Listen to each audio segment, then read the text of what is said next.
តាអ្នកដឹងទេថានៅក្នុងគ្រួសារស្ទើរតែទាំងអស់តែងតែមានសមាជិកគ្រួសារម្នាក់ដែលមានអារម្មណ៍ថាពួកគេមិនមែនជាផ្នែកមួយនៅក្នុងគ្រួសារមិនមែនដោយសារតែពួកគេខុសនោះទេប៉ុន្តែដោយសារតែពួកគេមើលឃើញអ្វីៗច្បាស់ជាងអ្នកដទៃចិត្តវិទ្យាច្រើនហៅពួកគេថាជាជាមខ្មៅពួកគេជាអ្នកដែលប្រឆាំងនឹងទម្លាប់នៅក្នុងផ្ទះខណៈដែលអ្នកដទៃធ្វើតាមដោយមិនគិតអ្នកដែលកត់សម្គាល់ភាពតានតឹងមុនពេលនរណាម្នាក់និយាយពីអ្វីមួយអ្នកដែលមានអារម្មណ៍យ៉ាងជ្រាលជ្រៅគិតខុសពីគេហើយបដិសេធមិនធ្វើពុតជានៅស្ងៀមនៅពេលដែលរឿងមិនត្រឹមត្រូវកើតឡើងដោយសារតែរឿងនេះពួកគេច្រើនតែត្រូវបានអ្នកផ្ទះដាក់ស្លាកថាពិបាកនៅជាមួយមនុស្សត្រាម៉ាឬមនុស្សបះបោរខុសគេនៅក្នុងផ្ទះប៉ុន្តែតាមពិតពួកគេជាធម្មតាជាមនុស្សដំបូងគេដែលស្គាល់គំរូមិនល្អនៅក្នុងផ្ទះនិងជាអ្នកក្លាហានបំផុតដែលសុខចិត្តបំបែកវាកាលពីនៅក្មេងពួកគេបានរៀនពឹងផ្អែកលើខ្លួនឯងសូម្បីតែពេលមានមនុស្សនៅជុំវិញក៏ដោយភាពស្មោះត្រង់និងភាពហ្មត់ចត់របស់ពួកគេមិនសមនឹងបរិយាកាសដែលពួកគេធំឡើងនោះទេដូច្នេះពួកគេត្រូវបានគេប្រព្រឹត្តដូចជាពួកគេមិនមែនជាសមាជិកនៅក្នុងគ្រួសារប៉ុន្តែ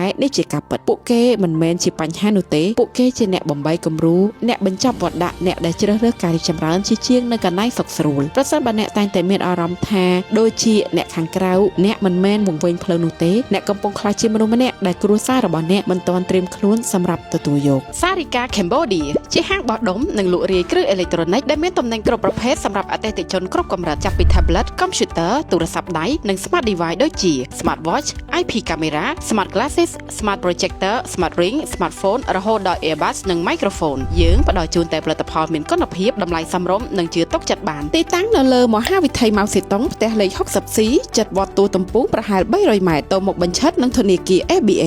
កុំភ្លេចចូលរួមក្រុមសារការចាន់ទីទាំងអស់គ្នា